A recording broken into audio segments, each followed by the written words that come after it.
Well, Celeste, would you be so kind and introduce yourself a little bit to our audience and then tell us a little bit about your credentials? Okay, so basically, I am a sister in Jesus Christ, and I became a believer at 5 years old. My family was Jewish, and of course, that made all sorts of interesting situations in my life. Yes. And the Lord has uniquely positioned me and all the various experiences that I've had throughout my life to converge for this period of time and of what I'm sharing and what His will for my life is. And I join lots of other bold and beautiful women that have stepped out from their homes and gone to the front lines. So I'm honored to be included in those wonderful women of faith.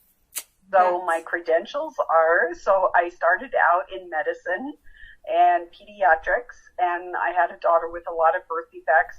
So I went to dentistry just so I wasn't doing the same old thing all the time, because that can get pretty intense. She had life-threatening, like she's one of the first babies to survive open heart surgery.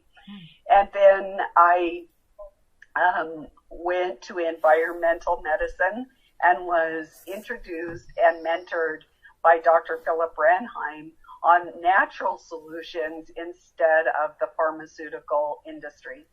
And from there, I took this wild and crazy step at the urging of the Lord. He said to do this. Actually, I started out as a volunteer to work for FEMA, and then I worked my way up. And then after 9/11, the events of 9/11, Homeland Security was formed, and so I had a minor role in Homeland Security, but FEMA and Homeland Security worked together. So my specialty was plans, but you kind of do a little bit of everything. It's kind of like being a mother. You do everything. You know, you wear many different hats. So I've done everything from exercises to incident command. Of course, I was involved in Y2K, 9/11, Hurricane Katrina, earthquakes, every type of disaster that there was, and planning for future disasters, including pandemics of what we see right now. Okay. But I prayed about it. I'm ready to kind of share what you have to say. And let's go right into this. You know, as the almost whole planet is on a lockdown right now, and some people think that we're going to go still back to normal. The country's going to reopen as President Trump keeps promising every day, and people listen to it. They listen to a lot of pastors who are telling them that good things are about to happen. But then there is this other part, you know, of the other side of the people that are saying, no, the New World Order took over completely, and we are not going back to normal. So my question is to you, will we ever go back to normal as we were in December 2019 or January 2020? No, we'll never go back to normal. The purpose of COVID-19, real or perceived, no matter what side of the fence you're on, is being used to inject global governance, a one world order. If you believe in the beast system, or if you just believe in the New World Order, that has been injected into the world.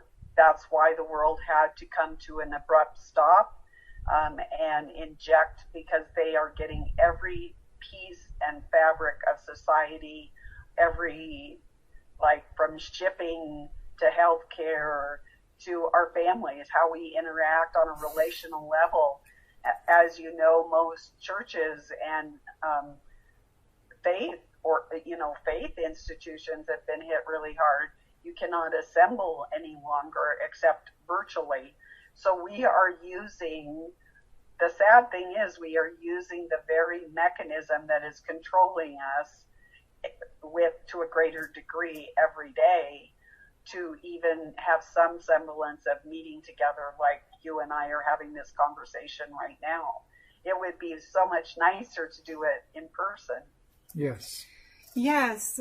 So, well, let me just throw in a thought here while we're on this.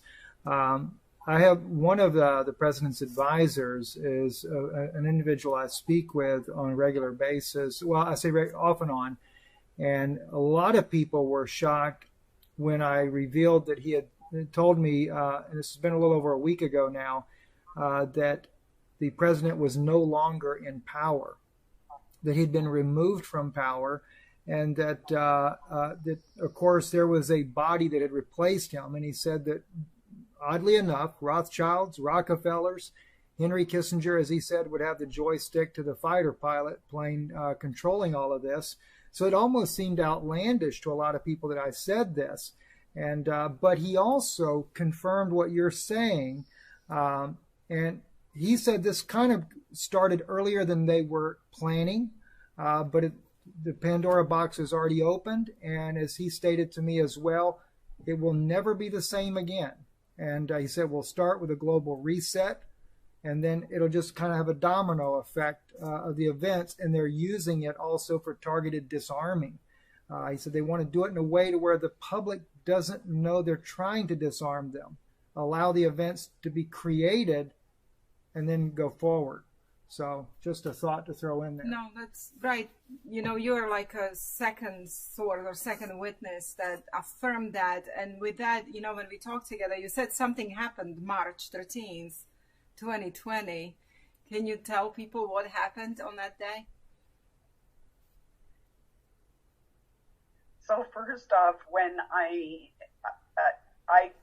about the second or third week in January, I have my sources that I go to regularly, and you know, there's the annual conferences, and usually it's, you know, you look and you see there's a few things that change, but pretty much our life goes on as normal. But I went to the World Economic Forum that people can go to. It's in Davos. You can look it up in your favorite search engine. And what I saw horrified me, because me especially, dealing in plans, I saw that all the layers of plans that I was involved in coming to fruition, and they were being animated. They were coming to life. And it was, they have graphics there that are very easy to follow. You can see the tentacles going out and how one thing interacts with another thing. And like you said, like the dominoes. So in that pile of material, I went through it because I did a show on, there's 18 different platforms. And the Lord kept saying 18, but I didn't have time to research it. And then all of a sudden it came to me. I was walking my little dog, and it was 18,666, you know, and there's 18 platforms, and at the top it says COVID, that they're 18 objectives, that they're going to change the world. And so buried in there is this, was this information that about novel geometries. And so I had some sources, and I asked, what's a novel geometry? And it has to do with pi.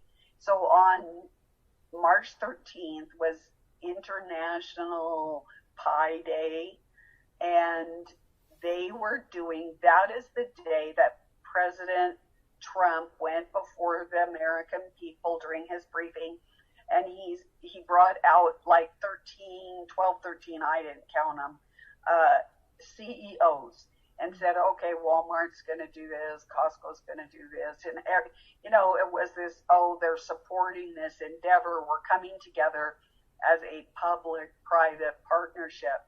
That is code for global fascism. And so basically he was almost bowing, not to the degree that Obama did. Now, previous to that, both President Trump, Vice President Pence, the World Health Organization lady, and Dr. Fauci all use the words for the health, safety, and I can't remember if it's welfare or well-being. that is a code. And basically it is called an emergency clause. People that know about this code are politicians, lobbyists, government officials, and the military. And basically when you use that code, it suspends the Constitution of the United States. And all of them said it on multiple different occasions. And then when I exposed that this is what they had done, they changed their operation.